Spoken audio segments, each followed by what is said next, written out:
The objective had come out of it at some point. We figured out pretty quick. And yeah, it turned out it was full of soy sauce and chicken. And I tend to think you dangle the carrot. Well, we've moved on to sex positions.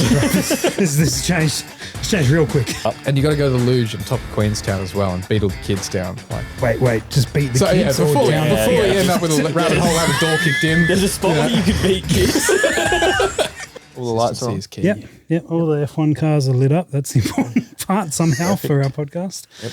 Is that the Max Verstappen 2021? Yeah, it is. Yeah, with Hamilton, that one there. And see, that was a good night. That was here. Yeah. No, that was the old it was place. Tonsley, but yeah. Anyway, that's not segueing. No, this entire podcast is segues, but we will introduce you, Lockie. How do we introduce you? You were. We shot together many times in Adelaide, and then you decided to bugger off somewhere else. Buggered off to Queensland. Yeah. Left us. Got sick of the cold weather. Yeah, now I don't have to turn my air conditioner on heater anymore. It's good. Good. Yeah, got to wipe out the humidity in summer. Once we've got that worked out, we'll be laughing. Yeah. But you moved up there to go and work at the big dogs. Yep. NIOA. Yeah. Yeah, and it's been going good. Yeah, excellent. I love it up there. So yeah. My role with NIOA, I guess, is now the Leupold brand manager. So looking after Leupold across the board in Australia. So yeah, it's been really good. You've always had a real interest in optics. Yeah, and then before that, the last 3 years prior to this job, I've been working with NIOA as an optics technician. So working on the scopes, pulling them apart, learning that deep maintenance, and that was awesome. That was right up my alley. Yeah, you sent me some pretty cool videos of scopes and stuff you were pulling apart and edged reticles versus other things over the few years that you've been there. It's been really cool to see. Yeah, we see some good fun ones every now and then on the warranty side too. It's a very interesting scopes, that's for sure. I think I sent it to you the other day, the soy sauce scope. That's my personal favourite. I was wondering if we're going to talk about this one. Yeah. Oh, it had to come up, didn't it? That's soy sauce. That'll forever take the cake for me, I reckon. That one. That one's pretty good. For our listeners and viewers, you sent a message to our Formula One group chat, actually. It is, yeah. But it seemed relevant. And it was like the report on a scope that had been sent in for warranty. Yeah, so we write off obviously a report of what's gone on the scope, and more often than not, we've got a lot of, I suppose, technical terms we regularly use. So, we do a visual and a mechanical inspection, we might rework an erector system, that kind of thing. And it's only when you get something pretty good that you kind of start freestyling your notes a little bit. And this particular scope back, and I don't remember it word for word, but the nutshell of this scope was it came back with, not going to mince words here, there was some issues with the objective lens in it that we sort of picked up on straight away, and immediately it looked like there was a lot of a brown liquid in the scope, and there was just chunks of stuff everywhere, and we were going like, what the hell's going on here? And the objective had come out of it at some point. We figured out pretty quick. Pulled it out, and just the immediate sort of smell that comes through, you're thinking, that's a bit familiar, but it shouldn't be here. And yeah, it turned out it was full of soy sauce and chicken, and in the end, we actually went back to the customer going, hey, we don't care about any of the, warranty or not warranty side of it, but we really want to know the story of what's gone on here. How did this happen? Such a good story. We need to know the details. Yeah. How did a succulent Chinese meal end up inside your scope? It was the last place you would expect to find chicken and soy sauce, but apparently it was left unattended with a young child, and just happens. We all hear that story. Yeah, I think I prefer the original stories we started coming up with, like a really big night out, coming up with some fun ideas, or, maybe an argument between mates that maybe went a bit far or something. But no, it's a good one. So we've seen plenty of fun stuff over the years, and that's a good one. Yeah, that's an absolute classic for sure. Yep, I like that one. I remember, because I used to work in that sort of side, the manufacturer's side of optics as well. And I remember one that came in for warranty, and it had a adjustable objective on the front of the scope, and it had been hit with an angle grinder, the bottom of it, and came in with point of impact shift issue. Unsurprisingly. And got on the phone. I didn't make the call at that stage, but got on the phone, and the guy's like, so we can see there's some problems with this scope. What happened to the adjustable objective? Oh, well, it wouldn't fit my ring, so I had to grind that down so it'd fit on the gun. Yeah, you get a bit of barrel clearance. Yeah, and you're like, and what problems are you having? Oh, it doesn't hold zero. Like, yeah, yeah, that could be. These things could be related. So did he ground just a flat on the bottom of it? Just flat. Yeah. So that mean really, when you think about it, as soon as he goes to move his parallax to a different distance, he's going to bottom out on his barrel again, isn't he? Yeah. Yeah. Yeah, that's a fun one. Well, I didn't think he did adjust the parallax. Yeah, well, maybe not. Yeah. We've had one before, same thing, adjustable objectives, where it turns out that if you dial the distance, the elevation should be compensated for. So, optics-wise, sometimes there's a lack of education there. You can see how they get there. It's engraved with the distance. Yeah. You're dialing to a distance, but funnily enough, it won't quite compensate for ballistics. Yeah. I remember It's unfortunate. the company I worked for, one of the support ones that came in from the US team was I don't know if they were hit with a legal case where someone actually put in litigation to sue them, or whether they just got a threat made, but someone had bought a sunshade and then hurt his eyes looking at the sun using the sunshade. Oh, that's pinnacle. Yeah, and apparently that was their fault because they sold him a sunshade and it didn't shade the sun. So look, advice to kids. Is you wrong? Parallax adjustment doesn't fix your elevation. Yeah. And your sunshade does not. Don't look at the sun through it. Yeah. Just Regardless of sunshade or no sunshade, we should clarify looking directly at the sun, optic or no optic, is probably not the best idea. Just don't do it. Just don't do it. Just everyone calm down. It's not a bright idea. Contrary don't put Chinese in your scope and don't look at the sun. We're on a roll. We're going to solve all the world's problems in the next. Who knows how long? Yes. Good. But you used to be based down here, and we would shoot PRS sort of stuff, early stuff, early sort of days. Yeah. Was it? I don't want to call it the growing pains. It's not the right term. We certainly. It's true. I look at it though. Like I sort of paused PRS shooting a little bit when I moved up to Queensland a bit, and like in that gap of that year or so where I wasn't really shooting, I don't feel like a huge amount changed on like the gun setups and how things are shot. Really, tripod rear was obviously a thing for a bit there, and that kind of went away, but very simple change. But you remember those first years, there was something new. Like every match you went to, there was something new happening, a new concept, a new piece of gear or a new way of shooting. Like it was always really developing a new wobbly prop. I miss that actually. You know what? Wobbly prop, yeah. Yes. Yeah, it's like KYL. I really miss old school KYL where you really had to commit and make that decision, Like, I get why we don't have it in the Pinnacle, but I feel like we could sneak into club matches and things like that a bit more and have a bit of fun with it. But so KYL, for those who aren't familiar with the term, it stands for Know Your Limits, and it usually will involve some amount of targets that all descend in size. So you'll have, let's say, 5 targets, and each one will be smaller. And the true way you run a KYL match is that you would shoot your first target, and once you hit your first one, you move to your next one, and then you keep going. Every time you shoot your target, if you hit it, you can choose to go to the next one, or bank your points. You can lock your points in and guarantee them. The problem is that if you miss, you lose all of them. You lose all your points, and so it was how it was written. Know your limit, so that when you get to a point, you're like, I'm not going to push this anymore. I'm going to take my 4 points and be done with it. Yeah. And usually you would weight more points for the smaller target, so there was incentive to risk it for the biscuit. And you remember though, because everyone's standing around looking through, and there's just this the spectacle, that atmosphere behind it. Everyone going, "Oh, impact!" or nothing, and then mate. And that lost them the match. And matches would be won and lost on a KOL rack. It is a lot of points to risk. It is. And that's the thing, like for a national or, call it a Pinnacle level match, like it probably doesn't quite have a place there, but that fun element of it, that's something that, if you're kicking around in the paddock with some mates, it's definitely a way to do it. Yeah, for sure. It's good. We had another one where we'd have like a target at 400 meters and a target at 800 meters, and you 1 point or 2 points, and you got to sort of choose and make decisions on which way you were going with those sort of stuff. And that's just they're fun sort of ways to do it, different to when, I guess, from the PRS point of view, we got real deep real quick here. Oh yeah.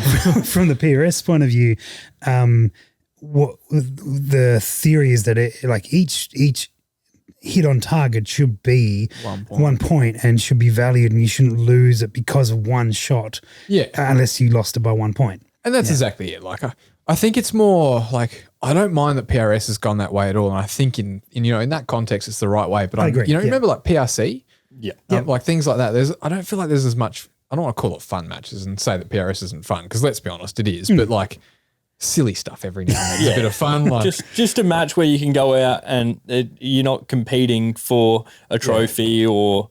You can really have that bit of a laugh. Yeah, do some you can have a good stuff, time. You're not too worried about the scores. It's just mates having fun. Exactly. I mean, and I used to do like at home every now and then too. We used to do a couple of like shoots with mates, and we'd have a lot of like Know Your Limits is a thing we were fucking huge on at that time, and it was with CCI Quiet. So like they're not the most consistent in the world. So not only are you kind of making that decision of going, my gun can do this, or sorry, like I can shoot this well, and my gun should do this, like you would with match ammo. It was kind of like, am I going to get that round that's like that 1 in 10 that just doesn't go near it, or near it? And it was a lot of fun. But we had like spinners and things like that too, and that was a lot of fun too because you got to time your shots right and.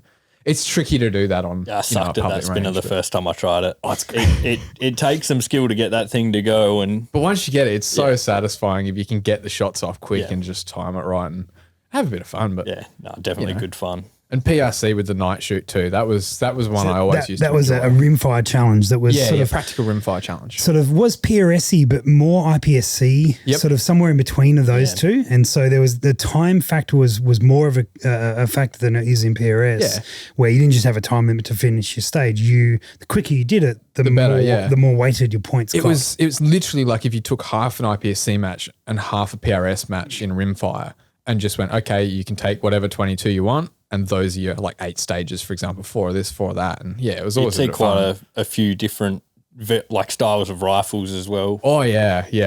And different concepts too. But it was really cool because you'd see some individuals turn with like a pump action, like huge magazine 22 kind of thing. And they'd rip through those IPSC stages and they'd be completely compromised when they got to the other stages. And then you'd see someone, like us kind of thing, would turn up with the heavier rimfire, target rifle, I guess you'd call it.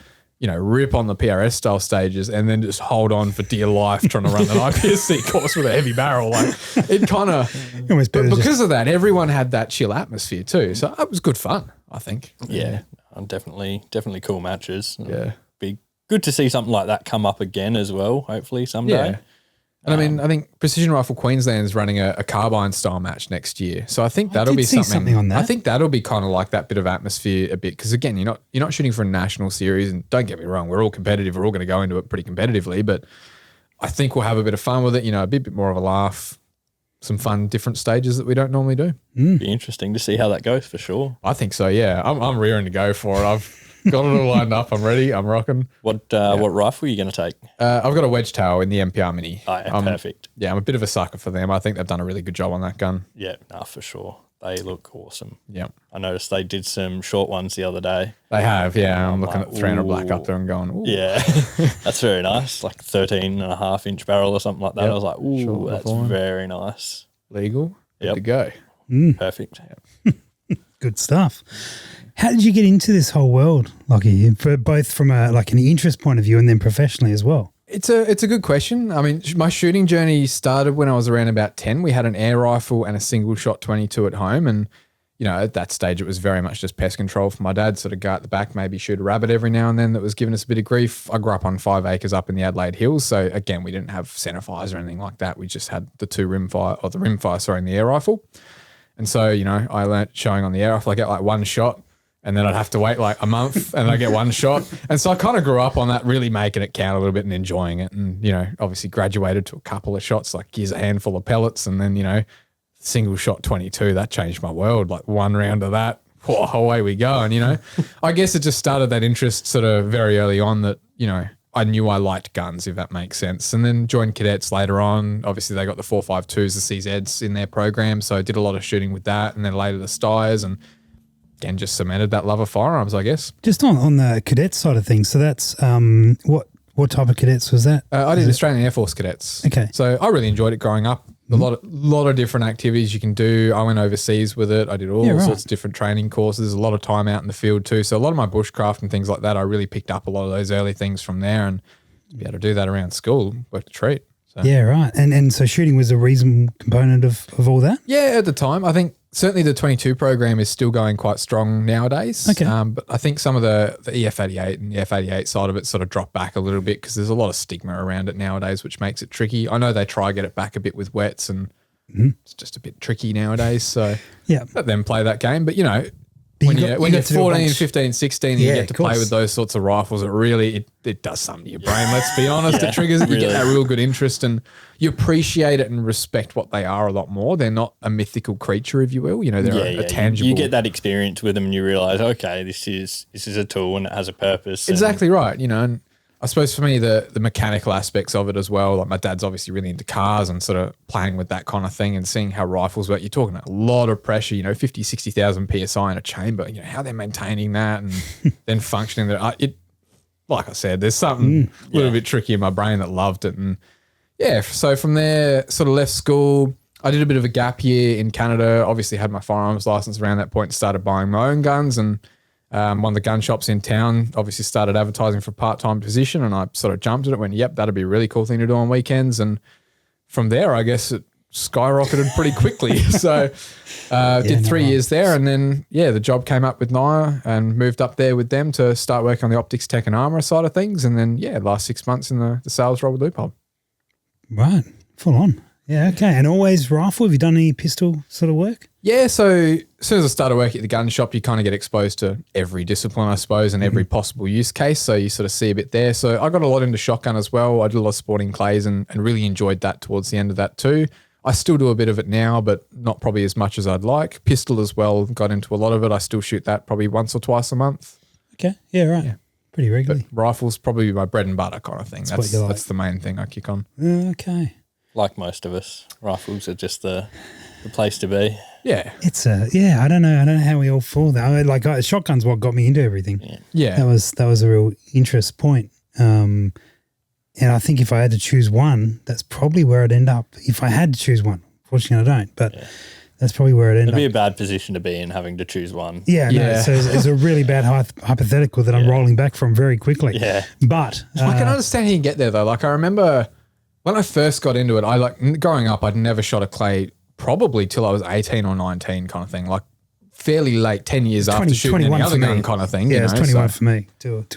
So I came onto it pretty late and I tended to sporting clays shoot with work and to be honest, I didn't have a huge amount of interest in going. It's just someone had to go. So I went and I loved it and I had a new gun within a week kind of thing. Like really went down the rabbit hole pretty quickly and started, watching the YouTube videos and enjoying it. I think the different types of shooting and how you go about it. I find that shotgun is a very natural and kind of fluid thing. You're not aiming, you're pointing. And I think that's a different shooting skill.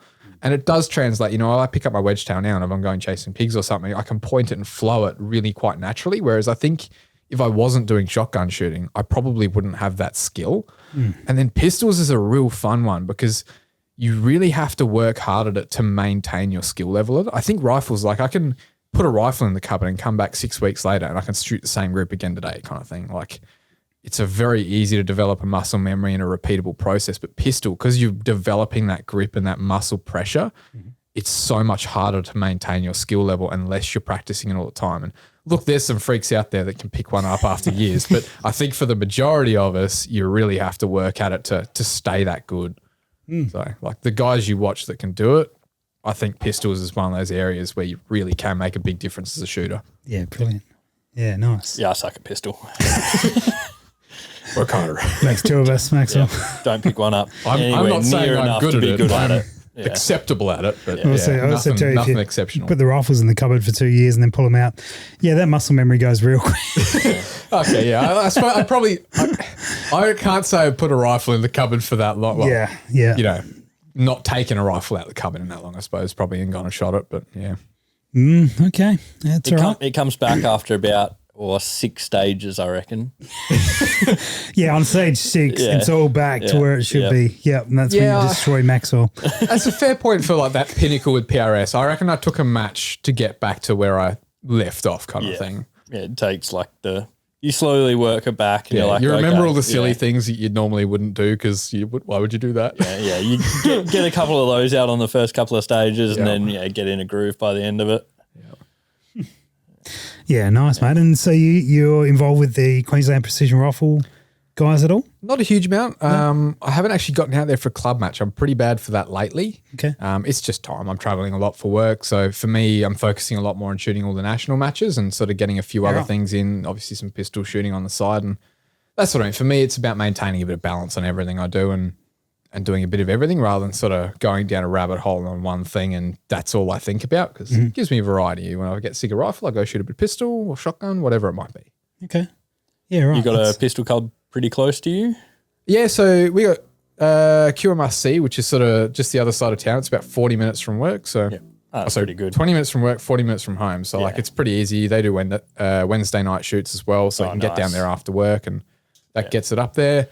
But a couple of other matches. There's one called Master of Arms up in Rockhampton. So that's a pistol, rifle and shotgun match. That's coming up in September. So shot that last year and that was really cool. I did see a lot of media from that last year. It looked really wicked. rearing to go for it again this year. How'd you go? I train wrecked last year, which is part of the reason I'm particularly keen to go and get back up on where I want to be it was this like year. each carriage, rifle, pistol and shotgun all just went their own different direction off the tracks. Oh, look, I think my best discipline was skeet, which probably says a lot about how I shot in rifle and pistol. Because, like, shotgun I shoot, but it's not like, it's the discipline I shoot for fun, if you will. Yeah, It's not the thing that I take super seriously and, like, I go there with a score in mind or something like that. I just go there and go, oh, that was fun, you know. Whereas, like, the pistol, you had an IPSC stage and a metallic silhouette stage, and I may have double tapped a no shoot on the IPSC stage, just running a bit too quickly, and, like, they were overlaid and I just dumped two, and I kind of thought I might have done it when I was shooting it, and then sure enough, they're scoring, and you hear the hand go up, and you're, yeah, okay, that probably did to me. So that could derailed pistol and then rifle. I ejected around and then had to put another mag in, and it just lost a bit of time on it. So bit of my error. So, but like, I think that made it cooler because for a regional shoot, you know, Rockhampton's a relatively regional city. It's not like a Brisbane, a Melbourne, Sydney, Adelaide, something like that. So the level of shooting that if you make a small mistake like that, you drop from, you know, a nice high placing to somewhere down like that shows how competitive that shoot is. Like they are taking it real seriously. There's a lot of good shooters there. Like Jay Orange is there, for example, and like relentless on rifle and pistol. Yeah. And, you know, pretty good on shotgun in the end. He picked it up pretty quick. But then you have some guys, all they do is clay shoot, and then, you know, they're the same on the pistol shoot where they're learning and developing. So it's a pretty cool atmosphere. Yeah, right. How'd Jay go? Pretty good. I'd be lying if I remembered exactly where he placed, but I think it was a few spots in front of me. So he was certainly shooting all right on that side of things. Shotgun was his only, I don't want to call it a weakness, but I think he would probably call it a weakness too. And I know at that point they were certainly thinking about getting a bit more shotgun shooting in because that was the first time they'd shot it in a long time by the sounds Jay of it. runs orange accuracy Orange for those who accuracy, are playing along at home, and you know he's very, very, very competent on rifle. You could see a few eyebrows on people that didn't know him go up after they started watching. So he's one of those guys that's very vivid in how he shoots, and that might not be the right word, but when you watch him shoot, he's so focused, and his positioning and his movements with it are so. They're just practiced. Vividly good. Yeah. Like, you know, all of us can do it. We kind of do a bit of wiggle. You know what I mean? Like he's just rock solid on the gun, bang. And it's like, wow, that's cool. Very precise with each movement. Yeah. Like I remember we had a stage at PRS, I think it was the finale in 2019. And there was a stage where you had that's some memories. Yeah, okay. Yeah, like you had to go run your ammo. And I was ROing or spotting. I can't remember what I was doing on the stage, but I was pretty much behind the shooting position.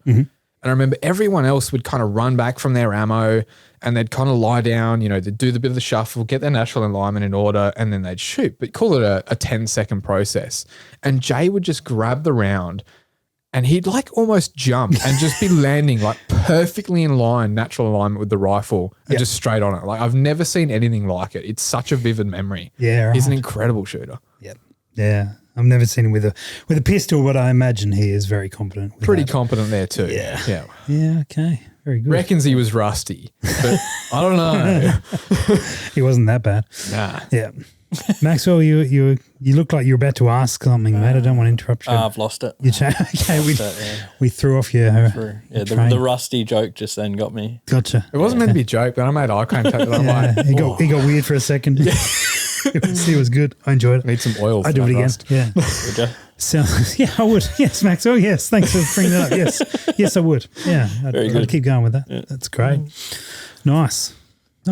So you're down for the Monado Meltdown? Yep. Is it a Meltdown or what is this one? Good question. No I'm one pretty knows. sure it's still the Meltdown. I think it's just different sponsor name now. Okay. Yeah, okay. Yeah. We should know. Yeah, we should know. I'm ROing for it, so I should know. I believe it's Horace as the sponsor, just to give them their plug before we completely butcher it. But I'm pretty sure it's still the Horace Monado Meltdown. Okay. Yeah. We'll find out if I'm correct in a minute. If I'm Yeah, wrong, I'll look it up. I'll make a full apology to whoever we've marked up there. I can tell you it We starts just in state 16 facts. hours and 56 seconds.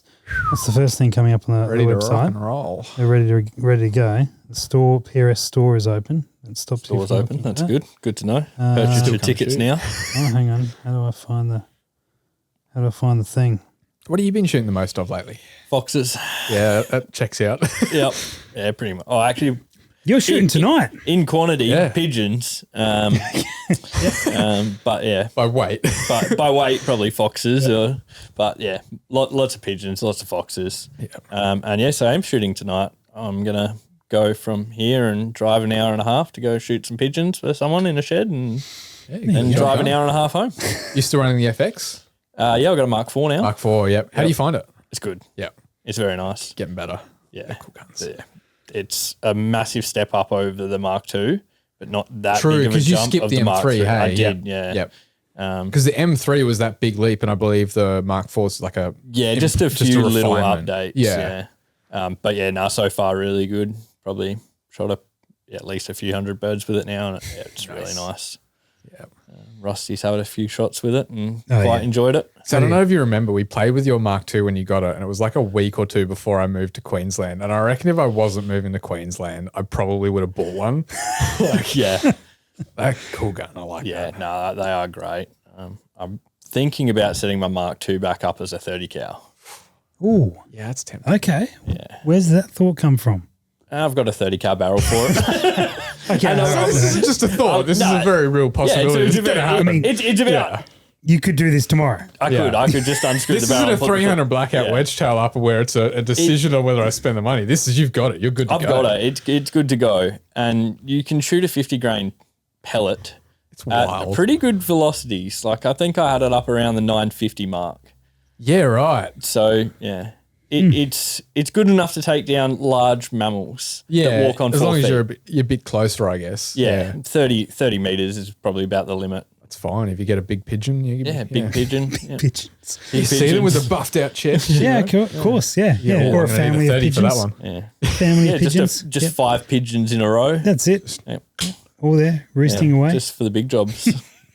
Good. So yeah, it's something that I might look at doing when I get bored one day. So It's tomorrow. a fair bit of fiddling around and changing some parts and over, but yeah, Okay. I figure I'm not going to use it. What barrel of mag, isn't it? Yeah, and there's a pin at the back and a few. Oh, other bits and true, pieces. yeah, 'cause and then you you've go got to and tweak it, yeah. retune it as well, because right now it's All this tuned stuff does not sound like a chore. To, yeah, it's, Well, I mean, it's I love kind- working on guns, but like, It's fun, but it's kind of a chore. yeah. Oh, He sounds so do disappointed. you in want to come Maxwell. up? You can do it for me tomorrow.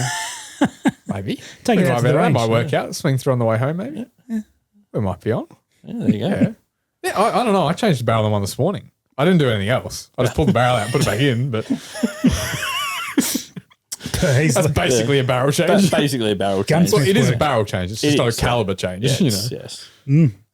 meltdown. It was, by the way. It was Meltdown. with Horace. Look it up. Still the meltdown. Yep. It was a meltdown. Good. Horace meltdown. Perfect. I think it's iconic. If they changed it, I would have been angry. You know, I'd apologized on camera, but tomorrow I'd probably be going, "What happened?" Like why? You know.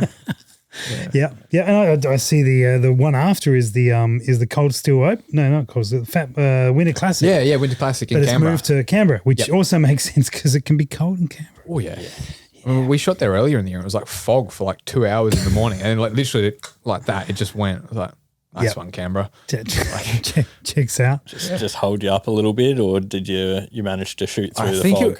we probably had about an hour's delay from when we wanted to go live, but we got through it all right. They were pretty organised, so Oh, that's good. came out good. We were there shooting a video at the same time, so for us, like it was kind of good because it was you could pull shooters off the line and not feel like you were interrupting their day. We knew everyone was kind of waiting, so that turned out pretty good. Yeah, okay. Bit of fog for the cameras as well. Always looks Yeah, in the good. background, real dramatic. But we didn't get the sweep away. Like we should have set up a camera just pointed that way, but Yep. you As never that know. fog drifts out the At that way. point in the morning, everyone kind of felt like the fog might never leave. So, you know, how much battery do you want to use? People are starting to get a bit stressed that they might not be shooting. Yep. everyone that was sitting well on day one's like, yes.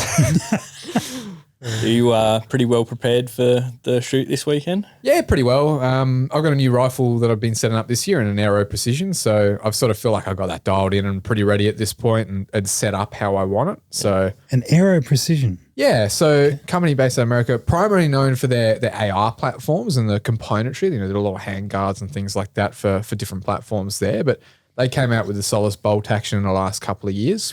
Right, because I knew the name, but I didn't connect it to a bolt action gun that you might use for PRS. Yeah, so Right. it's effectively a REM 700 footprint action, like a lot of things are now, but it's sort of 3-lug bolt, you know, really quite a high quality machining tolerance on it, because that's what they do. They came from the aircraft industry, got into gun parts originally in that AR side. So Yeah, cool. full PRS style chassis on it. I'm running in the production or factory class with it. Yep. Still shooting a 6.5, so let's go. But yeah, that'll be good fun. So all I've done to it is just put the weights on it, put a brake on it, and away we go. But yeah, quite a nice gun. Okay, good. Interesting. It's doing well? Yeah, I've been, you know, like I remember a lot when we got into it too. And I mean, we were talking guns that I'm not going to call them not designed for PRS, but remember, you'd They were always not kind designed of for PRS. They Yeah. weren't, but you know, But also even we now, didn't- when you think about it now, they're not really designed for PRS. It's just still a bolt action gun. Like it's not really any different to the guns we had then. But like I have not had one feeding issue or anything with this gun. Like I've been really quite impressed with it, because you know what it's like. You go to the range on any other day and the gun works fine. And the moment you're in a comp, just something goes on and it's just, you know, I kind of had it in my head, you know, oh, it's a new gun. Like I probably might have a couple teething, you know, it's got an adjustable mag catch that I hadn't adjusted Yeah, or at all from yeah. factory. So I was sort of waiting for something to show and go, okay, that's where I need to move this to. But no, it's been pretty bulletproof the whole time. And it's a 22-inch reasonably light barrel on the gun that I've got at the moment. Okay. So it's not a heavy barrel and it's handling like a champ. So I'm pretty happy. How much is the overall weight of the gun? I got asked this yesterday and I haven't actually chucked it on a set of scales. So the standard gun's around 4.5 kilo. It's not particularly heavy. so it's pretty- I've got obviously weight kits that are on there, and you know, by the time you hang your muzzle brake, your scope off it, I'm not 100% sure where I've ended up, to be honest, but I've just got three It's weights weighty on the enough side. and it balances. Yeah, it balances fine. Even before I put the weights on there, it balanced, but the weights kind of just settle it down. And again, when you're shooting a 22-inch 6.5, you're going to have a bit more recoil than the average for 6BR with the truck axle wheel. So you want a bit more weight in there to kind of get you back competitive. But I kind of enjoy it. I like shooting something that's a bit of a challenge too. Bit more sporty. Yeah, I reckon so. Like that's for NRL Hunter. If NRL Hunter kicked off here, that'd straight up the alley. that'd be Going, good yeah, for I you. like that. Because that's the other thing too with the old PRS. We used to do a lot more movement. You wouldn't maybe throw as much weight as we do on the guns now, because you might have to shoot it off your shoulder and suddenly, okay, that might only be 3 or 4 points, but that's enough to make you think. So Yeah, for there's a sure. few things like that. Like I love where PRS has gone from the precision side of it, but Yep. I wish we had a bit more of that practicality every now and then. Yeah, How do I'll you- be passionate and die on that hill. how do you like the factory category? Yep. Is that, because I know that was a change last year. Has that matured and like, you know, is competitive? Yeah, look, I mean, there's certainly a couple of good shooters in there. Like Wei Lee at the moment is doing really well with it. Oh, yeah. I believe he's running an MPA Matrix rifle Yep. in their full factory setup. So like, it's not like I've got no competition, if that makes sense. We shot a match the other day and like keeping up with him is a hell of an effort. Like I was second, but I think I was good 10 or 15 points behind. Like it wasn't close. Like Proper second. but you know, it's sort of 3 or 4 shooters most matches kind of thing. And I think it's sort of an interesting class. So for me, obviously I'm representing a couple of brands with that. And so for me, I want to stay in that class. So I'm sticking with that with my rifle. But you know, if I was a public person who just going, you know, why wouldn't I just pull my barrel and put a 6mm BR or something on there? The rest of the gun's going to be the exact same. All it is just putting it in open. So, you know, I think for open, there's still a lot of spark there, but I love the idea of a factory class and sort of bringing those factory products literally to test. And, you know, IPRF, for example, it's huge over there with factory now. So that's where the real, call it the battleground, if you will, The real is. But, drive, yeah. I think it's good to see, like, obviously I've always worked in the industry and sort of not represented brands strictly, but I've always generally run off the shelf platforms. I've not really had a huge custom sort of setup ever. You know, I will evolve my setup. So looking at where we were 5 or 6 years ago with what you can buy in a shop versus some of the rifles that are around that you can buy off the shelf for PRS now, they're just getting better and better and better and a lot more focused. You look at Anschutz at the moment, the effort they're putting in on their rim fires. Yeah. You know, the way they described it when they were up earlier in the year is that, hey, we are not a high production company. We don't make, millions and millions of guns a year. We make a few thousand, but what we do very well. So, previously their focus was a lot on bench rest and things like that, on that pure accuracy. And they've just gone down the rabbit hole of those precision rifles. And the 1727 they've got now, like straight pull, they call it a gas pedal that sits on the back of the bolt so you can push it back quick. Like that gun, the way it's set up with all its weight kits, the magazines have 3 different weight levels that you can put in the bottom of it for how, whether you want it to drop out and really fall on the floor or whether you just want it to fall out. Like the level of adjustability they've gone to is crazy. So to see that kind of thing take off now is very different from where we were. For a it's really production cool. gun too, it's going to come out better than some people's custom guns. Oh, and that's the thing. It is genuinely probably, I'd call it almost beyond the custom spec. Like they've really gone to a crazy attention to detail on that rifle. And look, you pay a lot for it. Don't get me wrong, but it's cool to see a company, like Anschutz come out and do something like that. Yeah, too. something very different from what they've ever done too. Oh yeah. Which is really cool. But when you think about it, it makes sense. They've just seen something. They've gone, hey, not everyone's going to come up and do this. We want to do this really well and just straight into it. If the market is there for it, why not? Yeah. Yep. Anschutz, I guess they've always done that though. They've like recognized a particular type of shooting.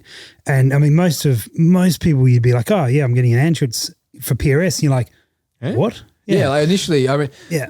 Like Ben Kennedy and I, for example, he's obviously a pretty prominent shooter around this part of like Adelaide, etc. We both shot our first match at the same time, and I turned up with the Ruger Precision Rimfire thinking I was going to burn the world down. I distinctly remember sitting there like, I'm going to go smash them this weekend.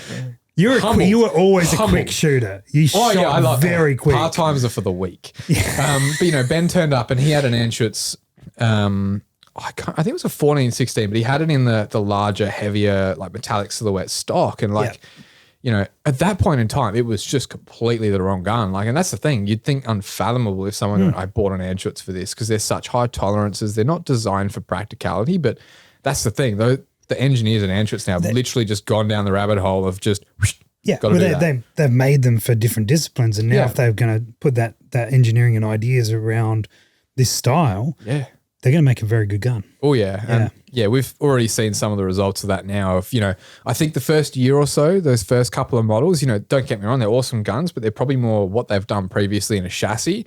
And then this last year, they've just really like worked out what the magic is and put it in there. Like the guns come out perfectly balanced from factory. You don't have to put weights on them or anything. Like the barrel lengths are correct, the twist rates are right, they feed reliably. Like they're unreal. Awesome. The triggers are unreal. Like this is where you see like a discipline hit its maturity. Yep. Where I remember like in those early IPRF meetings, I remember talking about the factory discipline, and the goal was, and it was a lofty goal at the time of like, we want manufacturers to chase this. Yeah, to actually create guns for this discipline. We need the discipline to be big enough to do so. Yeah. And that's gone back, I don't know when we started talking IPRF. It must be 3 or 4 years ago now. Oh, no, longer than that. Yeah, I haven't been involved for 3 or 4 years. So publicly it's been around 3 or 4 maybe, but long before that. Yeah, it would have been 2019 maybe. Yeah, okay, 2018. Talking back then. 6 years.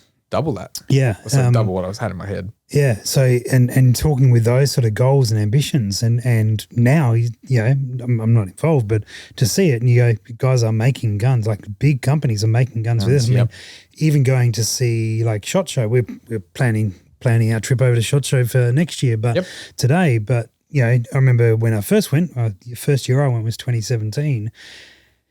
Very few niche PRS-y type sort of setups there, and a few guys walking around that you're like, oh, go and chat to them about this.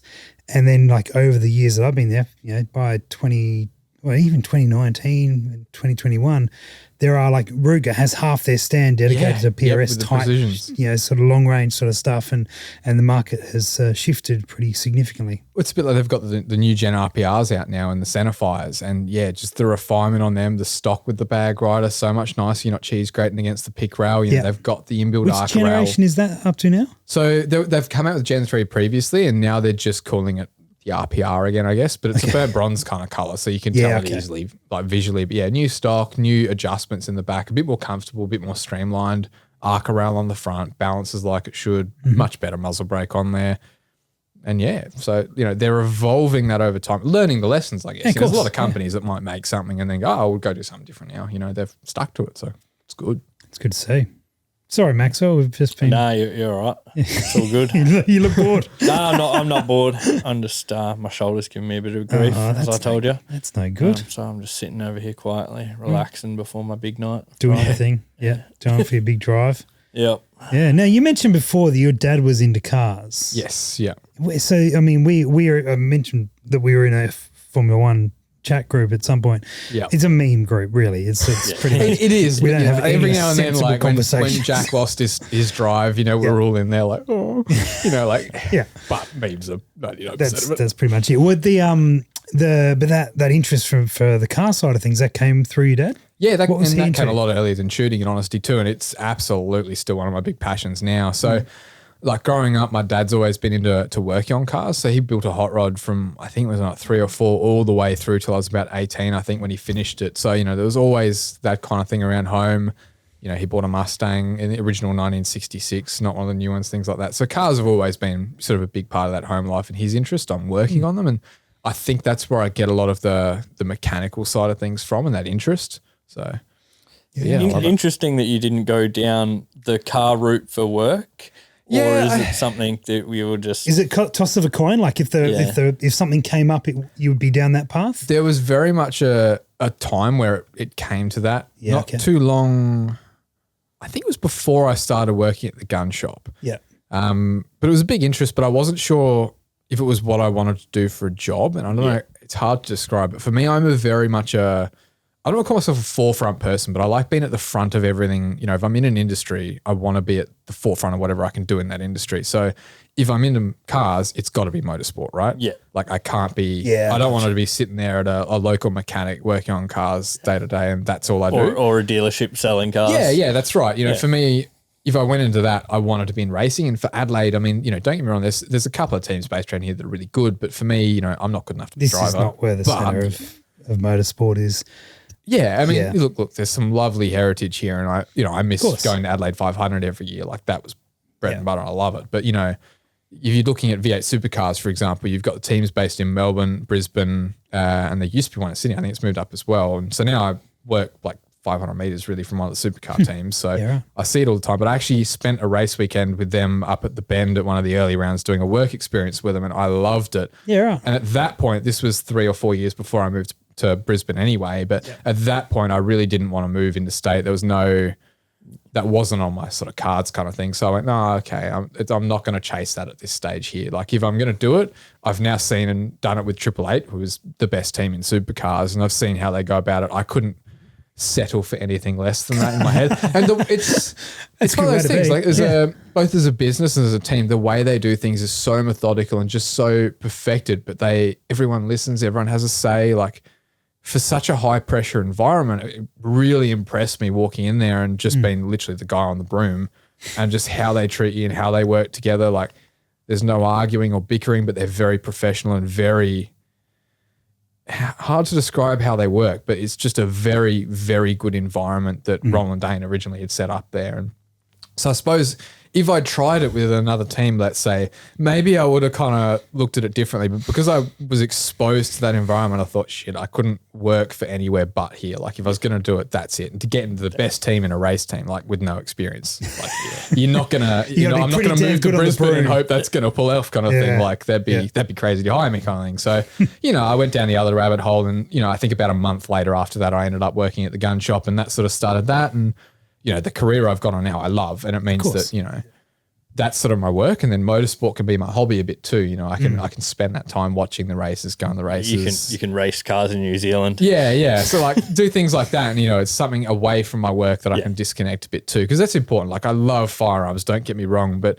you don't want to get into a habit where you're working on it all day and then you come home, it's all you think about, because that's exactly how you kind of get yourself in trouble sometimes. So agreed. Better to have a broad range of interests, and racing's good. I love racing. Yeah, and you guys were comparing notes about New Zealand because we all know that Maxwell's got his hunting moon coming up. Hunting moon, I like it. It might be a racing moon soon. Well, he's got to put across a couple cover stories of what he's not going to be, what he's going to be doing while he's not hunting on his honeymoon. Yes. And you guys were comparing some notes. So you've got some recommendations. Yeah, I came back from New Zealand about 2 weeks ago. I had a 2-week holiday over there. So through sort of Queenstown, Cromwell, obviously with Highlands Motorsport Park and driving a Radical there. That one of the coolest things I've done in my life. Like I've driven cool cars before, but to go on a closed racetrack on your own with an actual race car, like don't get me wrong, it's not Formula One or anything like that. Yeah. But Radical is way quick. Like so you do 2 laps where you kind of go out and they like get a feel for you, you know, okay, you just want to be aiming towards that cone, like you want to be braking about here, and then you have 5 laps to go as fast as you can kind of go, and they coach you and give you tips as you're going of, okay, brake now kind of thing. They're in the car with you? Yeah, they're in the car with you, yep. So it's basically like racing on Rusty's sim where he's just yelling at you to brake. Yeah, except they know what they're doing. Yeah. That's the but big like difference. the problem is it's not in a sim, you can't fuck it up. But the other thing too, like don't get me wrong, like we were just on a sim before and and you probably cost $100,000 in damages. if we'd done that properly. I mean, that said, you wouldn't want to let someone out in a GT3 at Nordschleife, but you know, like with Highlands, you got a bit of runoff, but even still, like it was 2 degrees. You could see the frost on the grass. Like we could probably send you a video and you can put it up next to it, but like the frost on the grass is white next to the track. Like the track temp would have been pretty close to being in the negatives. So Mercedes would it's have been a all right. little bit sketchy. Like we were getting a bit of understeer, but it was one of the coolest things I've ever done. And to get back to the point that I started like a minute and a half ago, there's one corner there that's sort of a longer sweeper into a hairpin, and it was the 7th lap where I was brave enough to put my foot flat through it. And like, you're going 200 k's an hour. That sounds fast, but you're going in a straight line, it's no problem at all. But when you're holding on around the corner like that, that was, you're trusting in the aero is the classic cliche, even on a car like that. And you kind of get a bit of an appreciation that you don't get on the sim of, you can do anything on the sim and you feel like a hero, but when you're doing it for real, it's a different feeling. Like all of your braking techniques, your turning techniques, everything translates there, but just it's real. The real side of it is underrated. But no, very cool thing. You should definitely go do it. Yeah, I'm definitely going to look it up. And you got to go to the luge on top of Queenstown as well and beat all the kids down. Like absolutely the right way to do it. Wait, just beat the kids before we down? end up with a rabbit hole, have a door kicked in. There's a spot where you can beat kids. So the luge is like it's like a gravity fed little, like there's 2 little race tracks they go down, like they're 3-4 meters wide kind of thing, and you pull back and it goes, and you got to hold it in the middle, and then you can like brake it. You see Instagram videos of guys like just ramming their mates people. and he goes off a cliff kind of thing in Vietnam. And you're like, this is the normal version of it where there's a bit of safety, but you know you still get like a mix of skill levels as families go down, and you're like tearing down through them. So it's good fun. Like buy the unlimited pass. It's on like a monorail thing. Is this the sort of thing like you're on an I-beam type thing and you're going down, you got a brake on it? No, like it's you can turn and control it. Like it's like a 3 or 4 meter wide bitumen track, and it's just gravity. Like it's steep enough that you're moving. I know the ones you're thinking of though. Yeah. I've seen those. They're on like a rail of some sort. Yeah. So like you can't get past anyone because you just keep ramming. But that's like this. You just bomb a kid up the inside, like Max Verstappen, make the move, force them wide. Like it's good fun. Like I'm sure there's probably some tourists. You're gonna have to send me like a list of things. Like I'll start booking them in. And just the country over there too. Like, I'm so excited to see the country. Like I think and pretty well all of us probably growing up around the Adelaide Hills, and like I love the Adelaide Hills, but they got better hills. Like pretty nice hills. They're actual hills rather than bumps. Like you're driving through some of the valleys and you're like, man, that is fucking huge. Like it's not just one hill. Yeah, the like Adelaide Hill. It's like they're like Mount Lofty. How tall is it? And you're like 200 meters. Not a 5-day walk. That's the driveway up. Yeah, you should definitely do some hunting over there because there is some very cool hunting. Yeah, I think that'll be another trip, but we'll see. Yeah, up through that central Otago region, there's some good spots. Did you go hunting? I did not go hunting. No, I had my binos with me the whole time, and definitely stopped a few times. Do what I say, not what I do. Yeah. Yeah, I mean, look, I'm going back there later in the year, so that's sort of the plan of when I'll do that. Mm-hmm. This was the reconnaissance trip and the holiday. Checking it out. Yeah. But you've got some crossover. You're not doing on our next you're not trips. doing a holiday though. You're doing a hunting moon. So like you've got no choice. Yeah, no choice. Yeah.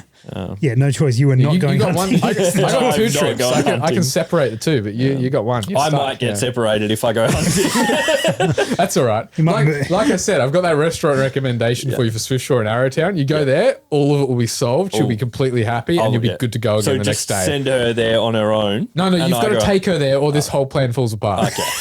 No worries. You've got to break her heart by going hunting. So then come back and make up to her by taking her to this nice restaurant. Well, this is the way. Do you go hunting and like ruin the relationship and then make up for it, or do you go there first and it's such an amazing experience because you talk this place up something chronic, and you figure you've banked that many browning points and given her quite a few drinks that night, and then so you go out the next morning while she's still asleep. Yeah, well, park the van up Yeah. just at the bottom of the hill somewhere. Yeah, that's sort of probably get not the away. silliest thing. Yeah. I don't know. It's like the old beg for forgiveness, or what's it? Ask permission or beg for forgiveness. Yeah. Like, I tend to think you dangle the carrot, like, you know. Well, we've moved on to sex positions. this has changed.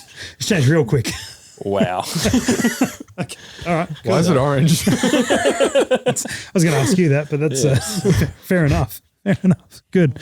So New Zealand's good then. Yeah, I think that's New what Zealand. that's taken away from. I'm a very patriotic Australian, but the hills are all right. I'll give them that. The hills are all right. Yeah. To all our New Zealand listeners. No, that's all right, mate. And so now you're an optics expert. I suppose so. Suppose so. What do you like the learning curve of like, you know, obviously you sold optics at the gun shop and you sort of had the interest in it, to go from that to like pulling them apart and working on them and that sort of gear. What were the learning curves? Tell us a bit about that while I grab another drink. Look, I think working on them and being an optics expert can be kind of two different things in some ways. So what I mean by that is working on them, there's a lot of gear around brush techniques, you know, ensuring that you're very clean and methodical in how you assemble an optic. So when you're working on something, let's say you're cleaning one lens in a scope, remember you've got to clean that lens to perfection, literally to a microscopic point. You know, we're magnifying it while we're brushing it, you know. Then you've got to install that lens. Imagine you're working on your car, right? Imagine you've got a car part that you've got to put in the middle of your engine bay and it can't get dirty at any point. So if you do another nut up here and something falls on it, you're screwed, right? Yeah. So like learning a lot of that stuff and being very methodical there is obviously important. Like there's obviously optically how a scope works, right? Yeah. And there's also mechanically how a scope works. So you've got to focus a lot on that mechanical side when you're working on them, and then that cleanliness, right?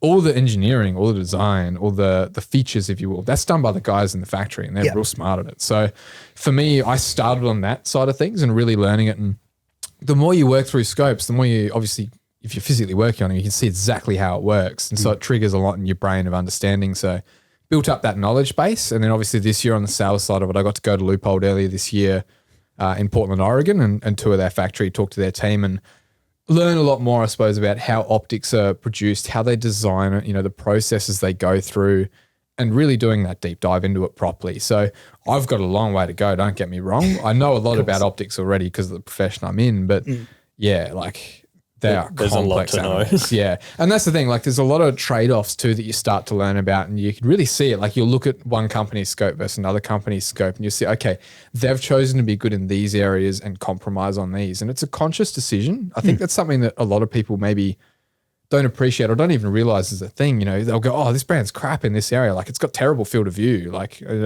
but they've made that compromise on field of view to have a really good eye box at a high magnification, for example. And, you know, there's other brands that have gone really big field of view, high magnification, but they've got a terrible eye box. And that's what we call the triangle, for example. Like you can kind of be good in two, but if you are, you're going to compromise the third. So there's a lot of things like that that really makes you appreciate it. And Leupold's the perfect company for it, in my opinion, too, because they're I would say they're one of the very few whole encompassing companies. You know, they've got 750 employees in Oregon alone. Like that's a lot of people.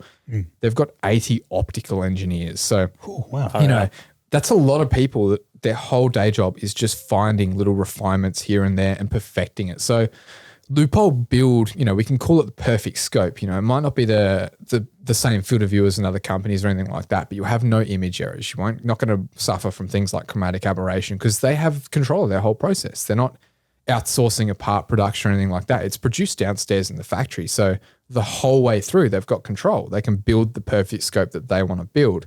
And often that's a good lightweight hunting scope. And that's where Leupold came from with that reliability side of it. So for me, I really resonate with how they go about producing their scopes. And it makes life really easy for me, obviously, because it's so easy to live and breathe it. It's the right way to do it, I think, anyway. Like if I was going to start my own scope company, I would take a lot of those same traits on the way they go about making a scope. Yeah.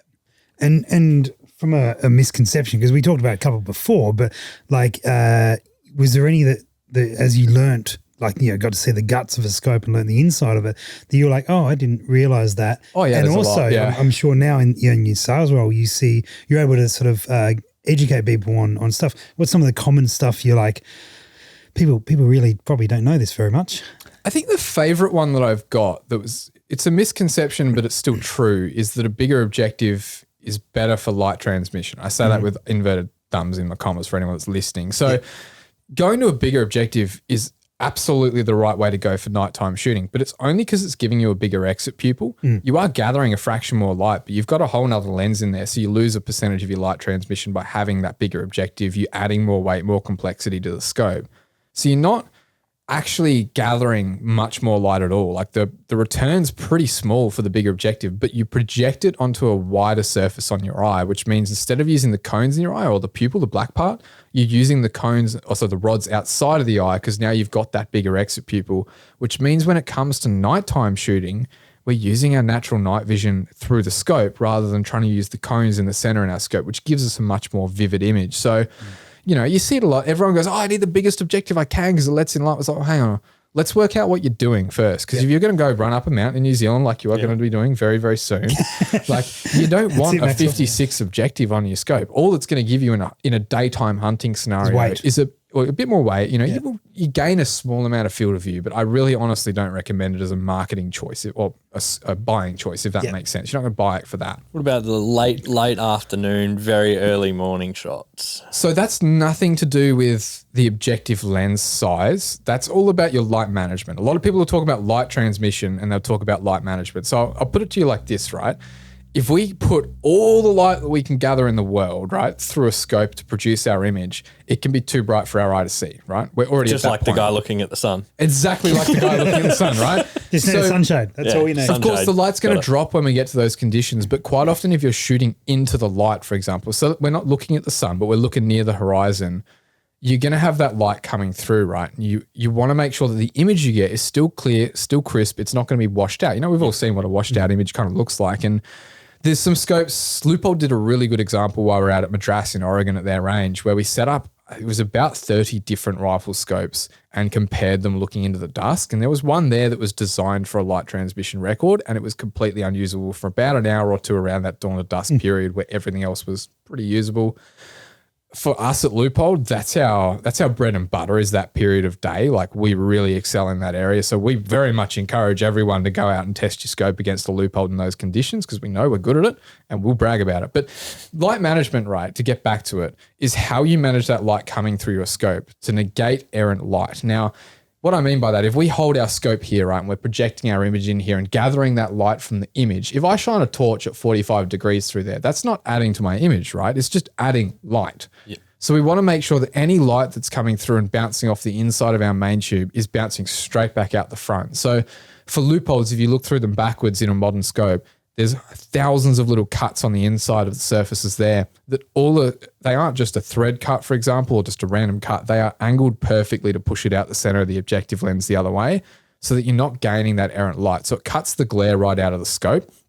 And then of course, your light transmission coatings that we put on the lenses, Daylight Max and Twilight Max in Leupold's case, make a massive difference too. So yeah, that's super light interesting. management is more important than light transmission. And same thing when you're buying objective lenses and picking what you're doing. If all you're doing is at night, then yes, the 56mm or the 50 option is probably going to be the way that you should be going. But it's because it's going to give you a better exit pupil that'll work better with the rods in your eyes rather than the night vision, natural night vision, compared to the cones in your eye. So there's a lot of different things like that a lot of people don't factor. You know, Whereas most people just go bigger is better. It's a bit like, the lower you mount a scope, the better it is. It's not entirely true. You really, the most important thing is that you're comfortable on the gun and you're naturally aligned with your optic. You don't want to be sitting there like, I got a really long neck, so I tend to run higher rings because I don't want to be craning down like this on my gun. I want to sit naturally. So, yeah, we see that a lot of people trying to get their scope as low as possible. You're like, well, get it as comfortable as possible. It's so you not naturally a JDM pick it car. up. You don't have to slam it. No, and then you can adjust accordingly. And you don't have to grind the don't have to grind the objective. Yeah, objective down. If you're going to mount that gun without an optic on there and you're sitting comfortable on a cheek piece, that's where your scope needs to be mounted to, right? You could almost look at it and do it in reverse, rather than setting the gun up and then setting your scope up from there. Sorry, setting the scope up then the gun. Like you should be mounting the gun, if you've got an adjustable stock, setting everything up there, then mounting your scope. Like it's comfort. Yeah. Height over bore is only going to be an issue if you're shooting distance, and you should already have that in your ballistics calculator anyway, so it's a non-problem. Yeah. Agree, man. Agree. That's pretty interesting stuff about the light transmission and how that's all managed and stuff. And it makes a lot of sense what you're saying there. Yeah. About reflecting light out that doesn't need to be there. Yeah. That's quite interesting. I'd never really thought about it in that perspective. So no, it's a very good explanation. And like that's one of the differences that from our perspective at Leupold, we put probably more attention to detail on that than anyone else does, because it's a very, I want to say saturated market, but there's a lot of optics companies out there now. So for us at Leupold, like the last couple of decades has really stepped up and going, okay, this is our identity. This is what we're good at. We need to be really good at this. Our quality needs to be exceptional across the board. So while we might not make, the cheapest scope in the world, let's say, like there's a lot of brands that will come in under us in terms of price. We make a premium American-made product that's made well by basically a family business, if we're talking about it like that, machined from really good materials that does the job how we think it should be done. Again, excelling in that sort of daylight, sort of twilight sort of zone, and excelling at that lightweight. Like the Mark V is like 600 gram lighter in some cases than its competitors. Like it's a big difference in weight. So if you got to lug that around, it's worth it. Yep, for sure. Yeah, it's been so good to see the competition in the optics world, because it's driven innovation, right? Yeah, and it's just 100%. All the companies, like the perfect talk about before, where you've got this sort of triangle factor of like you can sort of pick two that you can probably be pretty good at, but you're always going to compromise the other one, or you can pick all three, but you won't do any of them very well. Spot on, Or you can pick one that you do exceptionally well and forgo two or do them okay. And that it's great because the consumer benefits, right? At the end of the day, between all the brands, is that the ones that are really terrible just drop off because it's too competitive, and the ones that are good have to get better at what they're doing, which is fantastic. And at the end of the day, a bloke like Maxwell who just like, I want a scope to go and shoot stuff, will probably just buy a thermal, to be fair, these days. But really, That's right. He'll need a daytime optic when he goes to New Zealand. Can get has such an amazing amount of choice of quality options. Oh yeah, and it's a lot there. Yeah, and then that's happened. I've been around this now. No, actually, I don't want to say how long I've been around this world. It makes me feel really old. It's a long time, nearly multiple decades, and the innovation that's happened in that time frame. You talked about the sort of last 20 years or so has just been phenomenal. You look at the last 5 years, it's been pretty crazy. Like even with just the new brands that have come out, well, not new, but started emerging into the market that we sort of follow a fair bit, and there's just so many options and good cheap options as well. Yeah. Like if you're just getting into it and you don't want to spend a stupid amount of money, you can get a really good scope for under $1,000 now, which is crazy. Yeah. And that's one other cool thing about the Leupold side of things of working in the optics lab up there. We work on everything from when they first started making scopes right through the ones they do now. So you can compare the scopes from realistically 50s, 60s to what we do now. And like the way, they're all hand machined back then. And you think like the tolerances in an optic are pretty crazy. Like the workmanship that goes into that, like it's a lot simpler looking parts, of course, because they're hand machining it. But then now, we're cutting off weight here to try save a little bit, like the CNC machining side of it. Again, like we talk about with those cuts in the main tube, there's other parts of the scope where there's even finer details that you can't pick without pulling the scope apart. But like the level of detail they go to is incredible now. Like, and you can see that development across each model. Like VX3s, for example, that same design of the erector system, you know, the internals of the scope, dates back to 1975. And we still sell effectively that same scope today. Now, we've got way better like optic quality in it now than we ever had then. You know, the lens coatings, we've stripped like a third or even more of the weight out of the scope across those times, but the parts are still compatible. You know, I can put an old system in a new one if you wanted to. Right. Like, it's the same design. It's really cool. Like, they've evolved it a lot, and like the VX3 HD is just miles ahead of some of those earlier models in performance, but it's the same scope in a lot of essences. It's just refinement. Yeah. I remember going and touring one optics plant, and a number of things. I'm sure it's the same, you know, across the board now. Like they can't measure it with dials or gauges; they measure it optically. Yep. Because the 3D scanning now is huge. This was like they would project. They put like the little grub screw or something like that in and shed light on it and pick it up with a camera to measure to ensure everything is fine. There's optical measurements because you can't. There's no gauges. There's no way. Enough and to human error too comes into that too. So and you just see that and you're like, well, this is small stuff, stuff making a difference. It's amazing to see. Have you lost any parts when you've pulled a scope apart, or have you like got like a clean room and you get like a nice bench and like, I assume you've got a pretty nice setup to rebuild your scopes and that sort of thing. We've got a positive pressure room, so like the big thing for us in terms of the mess is trying to keep things like dust to an absolute minimum, because that's what's going to stick on a lens and give you a really bad time. Yep.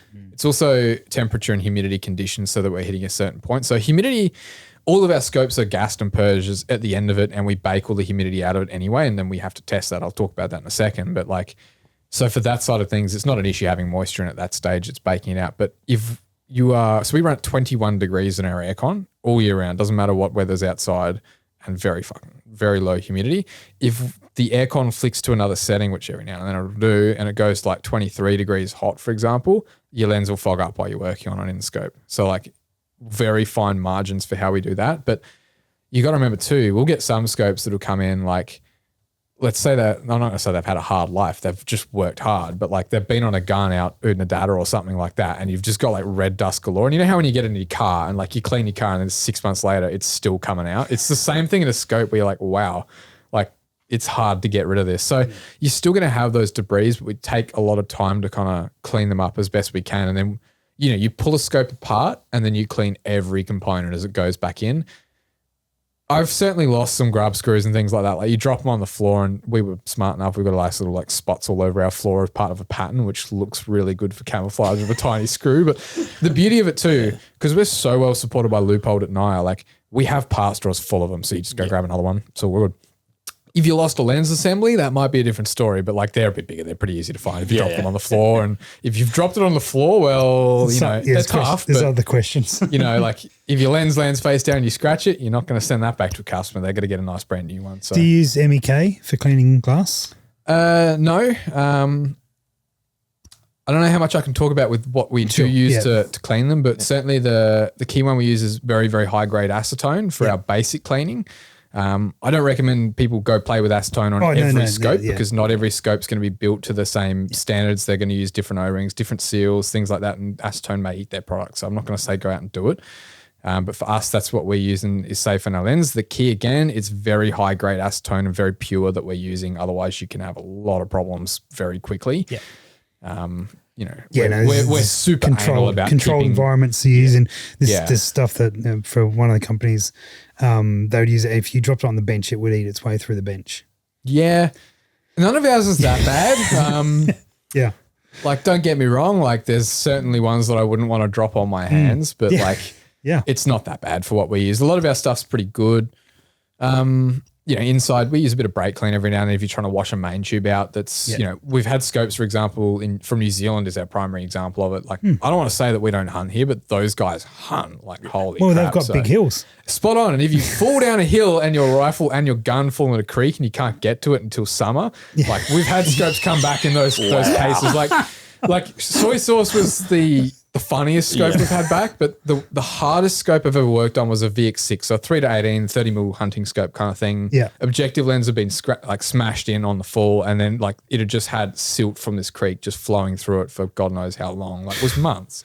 And so getting like, it was the finest like dust and dirt I've ever had to clean out of an optic. Like we got that scope back up and running. We just put a new objective. Well, sorry, I say we put a new objective lens. We pulled everything apart, cleaned it with an nth degree. Gutted it. But we put a new system in there, new erector lens in there, and a new objective lens. And that customer's running around with the same scope he had before he had that full, which is pretty cool. I think it is anyway. Like that's pretty rad. that scope I probably spent a good 8 or 9 hours on the cleaning phase of that scope. Like it's a lot of work to get it back up to that spec because it's dirty. Like you can't have a spec in there. And, you know, if you've got a spec on a lens, the customer can see that. That's not good. We don't want that.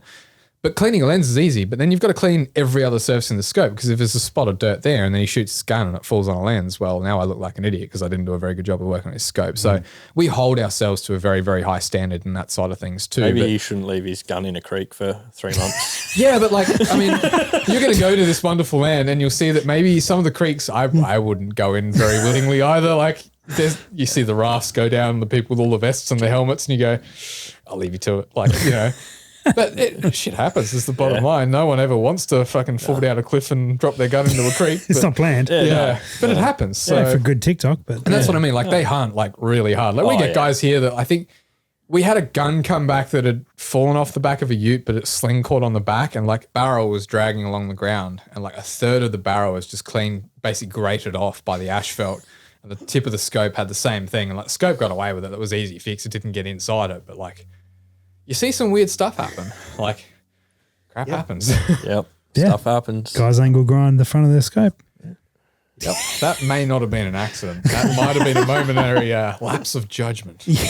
Yeah, well, you know, I mean, you could buy higher rings, but why bother when you've got an angle grinder? Expensive. The angle grinder's free. What's 5 minutes? He just wanted to shoot his new gun. I get it. I get it. All checks out. So, yeah, okay. Well, I guess we probably need to advise people, one, don't stare at the sun through a scope or a sunshade or anything. Number 1. And lesson number 2, don't leave your gun in a creek for 3 months. Yep. And lesson number 3, good luck, Maxwell, in New Zealand. Yeah. So, we've still got a few podcasts before then. Yeah, I know that, but like good luck with hunting, like trying to work this in with this restaurant idea that you've got. The restaurant idea. I reckon you can do it. I reckon if you just got to trade off. That's the balance, you know? Isn't marriage about give and take, you know? I do a lot of hunting. Speaking of which, you've got about an hour and a half ahead of you to go drive to do some shooting. So we will let you go. Happy hunting. Lockie, thanks for joining us, man. Pleasure, it's been good to see you and chat, and good luck this weekend. Hope you finally beat Way. See how we go. Good luck. I'll see how you go anyway. I'll be shooter. there yelling at you to start shooting. Oh, the shit talk's going to be glorious. It is. It's the way Maxwell bring his A game. Yeah, I would be thinking about getting up there. It's my wife's 40th birthday, so I will be not there. Maxwell's going to have to make some compromises later in the year too. Like I know a really good restaurant. Okay, we're on. Well, all right. Maybe the restaurant will get involved. I'll go book flights to New Zealand now. Why not? Become a New Zealand tourism ambassador out of nowhere. I think we were. Yeah.